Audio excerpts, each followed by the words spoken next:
Hey moms and dads, thanks for tuning in. Dr. Garrett here from Foundation Chiropractic. I'd like to welcome you to the ABCs of ADHD, Autism, and Sensory Processing Disorder webinar. And I can't say how excited I'm to have you guys tuned in tonight. So without further ado, let's dive right in. So first and foremost, this here's a picture of your brain. And what do we know about ADHD, Autism, Sensory Processing Disorder, OCD, anxiety, dyslexia? You name it, right? All these learning, behavioral, and neurodevelopmental issues are rooted in the brain and rooted in the nervous system. And that's important to understand because if you're going to improve them, I sure hope you're improving the way the brain functions, right? Because that's where all these issues lie, and that's where they can be improved as well. What I mean specifically is Bruce Lipton, who's a PhD biologist, he says the function of your nervous system, which is your brain and spinal cord, is to perceive the environment and coordinate the behavior of all other cells. Well, what's ADHD?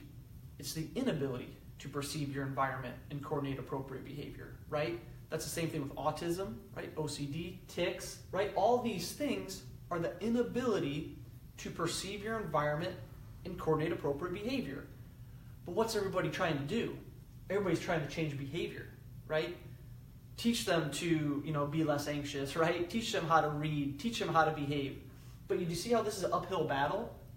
Because if you just change the way their nervous system, their brain is basically functioning, the way it's perceiving and the way it's coordinating things, the behavior takes care of itself. That's why parents come to us, they could pull their hair out because they've tried changing behavior for years and they've had no such luck. That's because it's an uphill battle. In other words, you're almost taking the wrong approach. It's a harder approach. When you can just improve perception and coordination, the behavior takes care of itself. And I'll talk a little bit about how chiropractic can do that here as we go through the webinar. Another thing I want you that's really important is primitive reflexes. What I mean is, let's take a step back. We understand these issues are rooted in the brain and the nervous system. But what goes, wrong, or what kind of happens throughout development that can cause the brain and the nervous system not to function as well as we want it to? And the big thing we find is primitive reflexes, okay? What are primitive reflexes? Primitive reflexes are reflexive movements that are housed in your brainstem, which is this area down here, that basically act as your brain, act for survival the first 6 months to a year of your life. And what they do is they build the brain. See, when you're born, only about 20% of your brain is developed, and your brain has to be developed, so then learn how to do what it's supposed to do, right? And how that happens is through movement, okay? Your brain loves movement. Movement charges your brain's batteries. Movement builds your brain. And before I kind of explain that, just take a step back. If you're listening to this and you exercise, think about how you feel after your exercise, right? So much more mental clarity, right? Less stressed. That's because you moved and you fed your brain, okay? Your brain loves movement. That's called proprioceptive input. We can talk about here in a little bit. But just like your brain loves that movement when you're exercising, movement builds your brain when you're a baby, okay? And I'm talking about these primitive reflexes. And I gave you guys, if you registered, I gave you a handout with primitive reflexes. And what happens, or what can happen, what symptoms can exist if those primitive reflexes haven't gone away. If you didn't get that and you like it, just comment, message us. I'd be happy to send you that link. But anyway, back to the primitive reflexes. So a very, very common one is the palmar grasp. Okay, you do this to an infant, they're going to sense it, and then they're going to move, right? They're going to do this. Another one's the rooting reflex. What's happening is they're learning how to use their hands, they're learning how to use their mouth, and there's other reflexes as well. Well, what happens is every time that child moves their hand, they're building pathways to their brain. They're literally building the brain, they're building the nervous system. So what happens is at 6 months of life, the brain should be strong enough or aware of how to use these things, and therefore those reflexes don't have to exist. The brain knows, hey, I need to use my hand to grab something, right? Or how to use its mouth. Well, what we see in 95% of the cases that come in here of kids with learning and behavioral and neurodevelopmental issues is they still have primitive reflexes present. These kids can be 5, 10, 15, 20 years old, and they have primitive reflexes present. What is that telling me? It's telling me that there's immaturity in the nervous system, right? Because these primitive reflexes, like I said, they build the brain. The brain is built bottom up. Remember, these are housed in the brainstem, and they build the brain. And what I mean is, when I say build the brain, they build the hemispheres. You have a right and left hemisphere that are responsible for executive functions, right? Higher processing functions like carrying out tasks, following directions, things like that, right? These primitive reflexes build the brain to allow that to happen. Well, if primitive reflexes are present, we know there's immaturity. We know the brain for whatever reason, maybe they didn't get stimulated enough, but for whatever reason in pediatric growth and development, those reflexes didn't go away, showing that there's immaturity because these primitive reflexes are still present. So what does that mean? It means the nervous system's not mature. It means it's not able to perceive and coordinate appropriate behavior. So what do we have to do? We have to strengthen the nervous system, okay? And you can do that with adjustments, and there's some specific exercises depending on which reflexes are present that you can do as home as well to really target those areas that are weak and really basically rebuild the brain. Because the brain is what they call neuroplastic. What that means is the brain is always learning. It can be programmed one way or the other, for the good or for the bad. So what we want to do is basically reprogram or start programming the brain to be stronger, which you can do via movement, okay?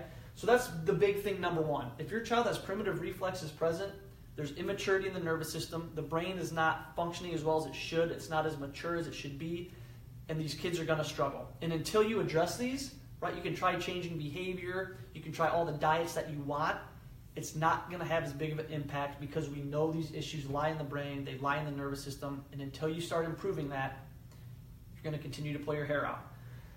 The next thing I want to talk about is not only is your brain built bottom up, but as it's being built bottom up, it also lateralizes. And what I mean by that is your right hemisphere is responsible for certain things, and the left hemisphere of your brain is responsible for certain things. And in the optimal brain, there's balance between the two, okay? When there's imbalance, when one side of the brain is stronger than the other, we can have learning and behavioral issues. What am I talking about? Here's a good example.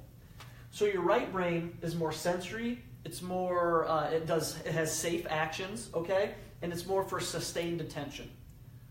On the opposite is your left brain, okay? It's more motor, it's more impulsive, and it's for, short-term attention. So, in a balanced brain, while the left brain's trying to be impulsive, right? Go, go, go, go, go, the right brain is saying no.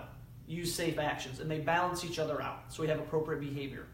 But when the left brain, let's say the left brain's strong and the right brain's weak, the left brain's going to have tendencies like this. They're going to be impulsive, they're going to have short-term attention, right?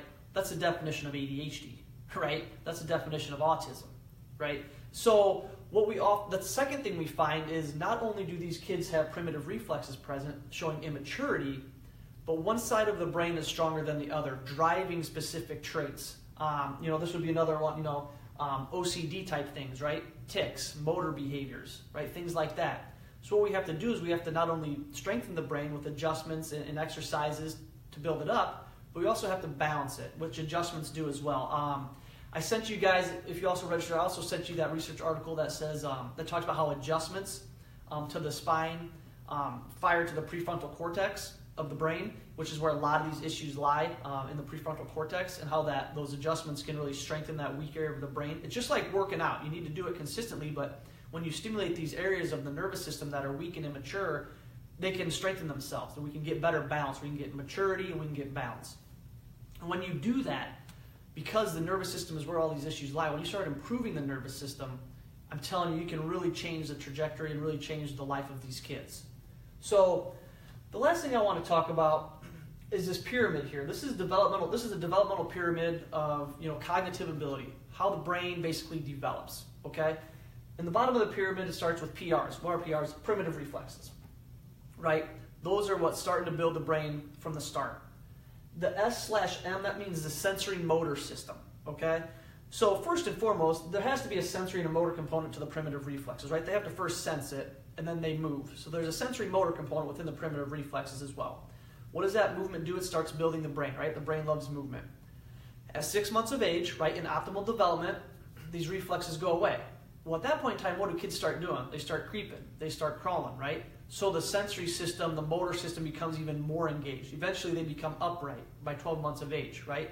And you need this good sensory motor system because what do we know? We know movement, which is based on motor input, builds the brain. So your child needs to be standing, they need to be vertical by 12 months of age, by 1 year. That's shown that there's appropriate maturity in the motor system, and that from that standpoint they're developing appropriately. So don't let anyone tell you different if your child's delayed in walking. It's very, very important. So the primitive reflexes, and then the sensory motor system starts building, and eventually you get cognition, right? The ability to, executive functions, actual cognitive ability, right? The ability of the brain to function. You know what you're doing. And at that point in time, at the very top, is when you can learn, right? Which is all academics and behavior, right? Or up here.